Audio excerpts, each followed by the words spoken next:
Karibu sana mtazamaji wa Kiswaga Media. Hii ni Kiswaga Sports Updates kama ilivyo kawaida, na tunakutana tena na mchambuzi wa masuala ya kimichezo, naye si mwingine ni Chazi Mpunga, na anaweza hapa kutujuza mambo mengi ambayo yanaendelea kwenye AFCON. Na AFCON imefikia hatua ile ya mwisho kweli, hatua ya finali, na itazikutanisha vigogo vya soka kweli barani Afrika, Morocco wakiwa wenyeji wa michuano hii ya AFCON 2025 dhidi ya Senegal. Simba wa Teranga dhidi ya Simba wa Atlas. Atakuwa Simba yupi bingwa siku ya tarehe 18 Jumapili. Lakini kwa nafasi ya tatu itawakutanisha timu ya taifa ya Nigeria dhidi ya timu ya taifa ya Misri, mabingwa mara 7.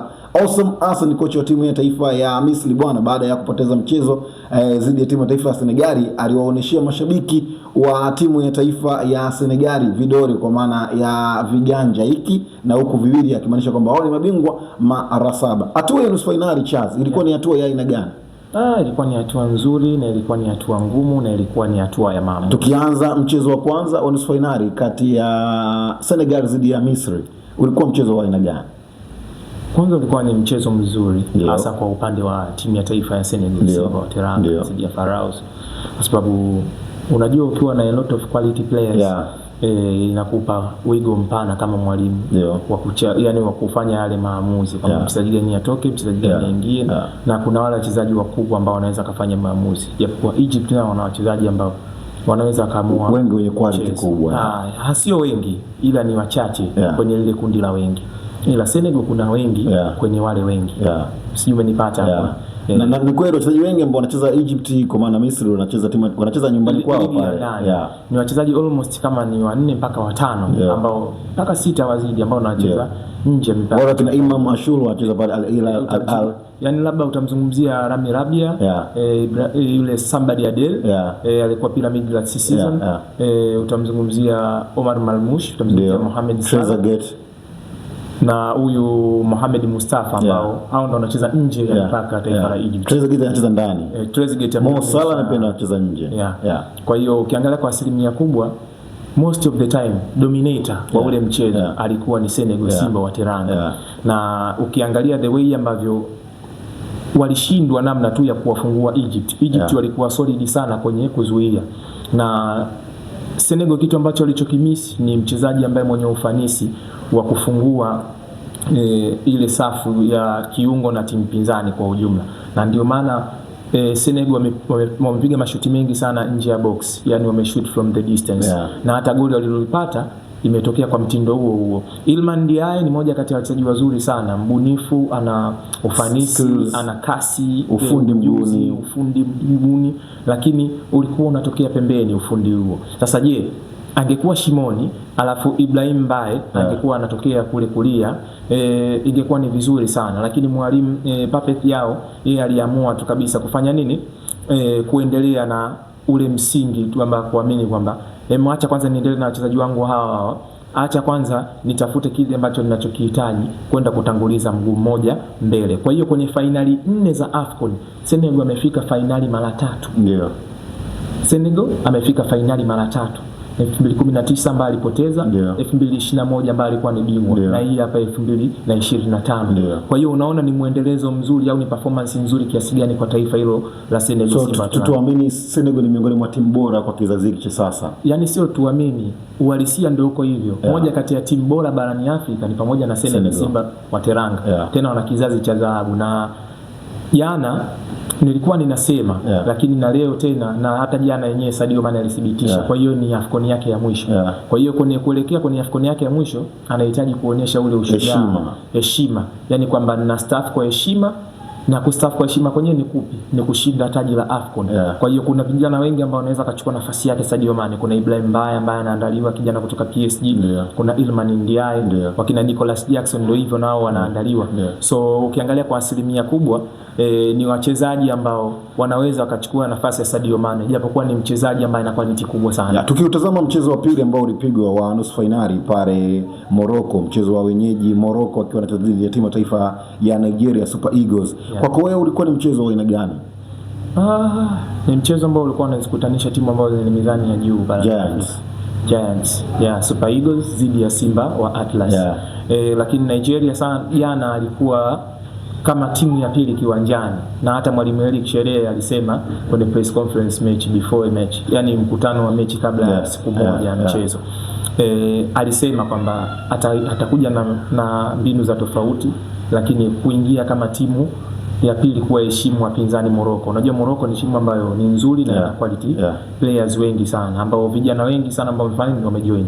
Hata Nigeria pia ni timu ambayo ina quality kubwa sana. Just imagine kwa mfano Samuel Chukwueze ambaye alikosa penalty jana. Kuna michezo kadhaa pia ambayo labda unahisi ingekuwa kwa taifa lingine angekuwa anacheza. Kwa mfano mchezo dhidi ya Algeria, Samuel Chukwueze kukusa kabisa zile nyasi. Lakini unaona kabisa ni kama hakuna kilichotokea. No Chukwueze, no problem. Lakini pia ukiangalia jana kwa asilimia kubwa Morocco walishambulia zaidi.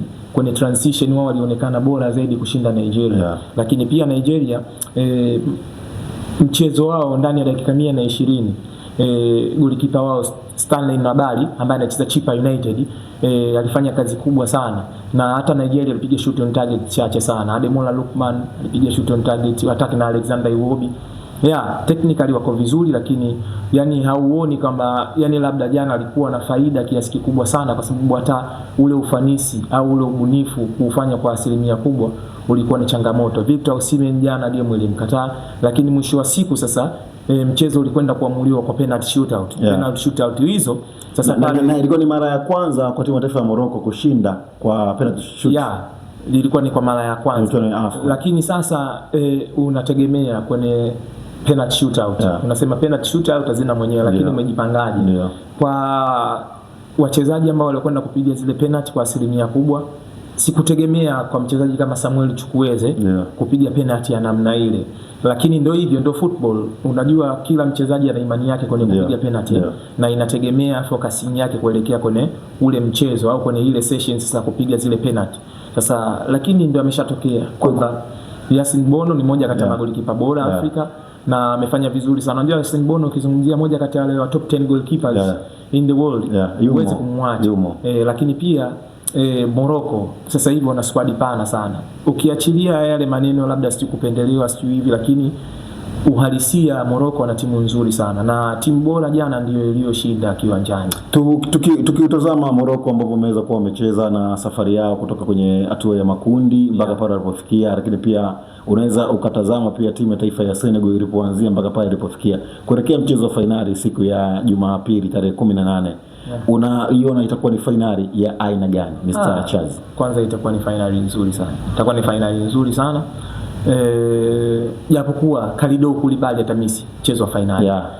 Kwanza ana majeraha, lakini ana kadi ya njano ambayo itampelekea kususpend ule mchezo. Lakini umeona the way ambavyo alivyotoka jana Kalidou Koulibaly kaingia Mamadou Sarr, mchezaji ambaye anacheza Chelsea na yuko Strasbourg kwa mkopo, lakini uliona kama hakutokea kitu.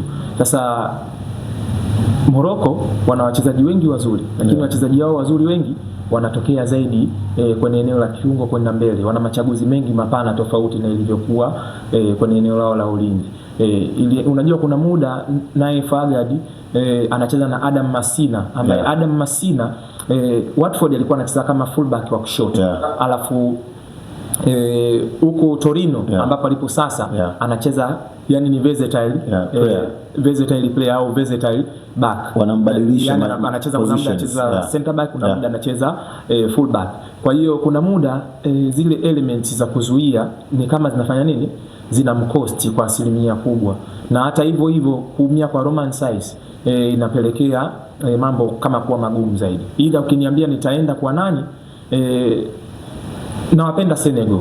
Nawapenda Senegal na ninapenda Senegal achukue, lakini kuna asilimia 51 za Morocco kuondoka na ushindi au kuwa washindi wa finali ya kombe la AFCON, na asilimia 49 kwa upande wa timu ya taifa Senegal. Ila hizi asilimia 49 haimaanishi kwamba Senegal hawezi kuwa bingwa, kwamba huu ni mtazamo kutokana na ile tofauti ya mbili hapo, uwezekano upo. Lakini ukiangalia kwa ile home advantage inawabeba sana Morocco, lakini itakuwa ni finali nzuri sana na imani itakuwa, na nitafurahi sana Sadio Mane akichukua hii finali. Itakuwa amestaki shujaa, kwa sababu mimi ninachotaka au ninachopenda kwamba Morocco afanye nini, hapoteze huu mchezo. Itakuwa ni bonge moja la fainali kuweza kuitazama mchezo kati ya Senegal Simba wa Teranga dhidi ya Simba wa Atlas Morocco ambao ni wenyeji wa michuano hiyo. Kama alivyosema Chazi, anaipatia 51% kwa timu ya taifa ya Morocco, na kama wataweza kuondoka na ushindi huo itakuwa ni mara ya pili kuchukua kombe la AFCON. Lakini pia timu ya taifa ya Senegal ameipatia kwa asilimia ya alama ya 49, akisema kwamba wanatakiwa kupambana kwa kweli kuweza kuchukua ile kombe ili kuweza kuweka heshima kwa Sadio Mane. Mimi nikwambie tu, hii ni Kiswaga Sports Updates. Mimi ni sports commentator fundi kweli kweli. Langu jina ni Saidi Sabini. Pale Instagram unaweza kunifuatilia, lakini pia Chazi Mpunga pia kwenye Instagram account yake. Endelea kusubscribe Kiswaga Media kupitia YouTube account ya kwetu, lakini pia bila kusahau kwenye Instagram account yetu na mitandao mingine ya kijamii. Mpaka wakati mwingine, nyuma ya kamera alikuwa Kevi, photographer makini kweli kweli.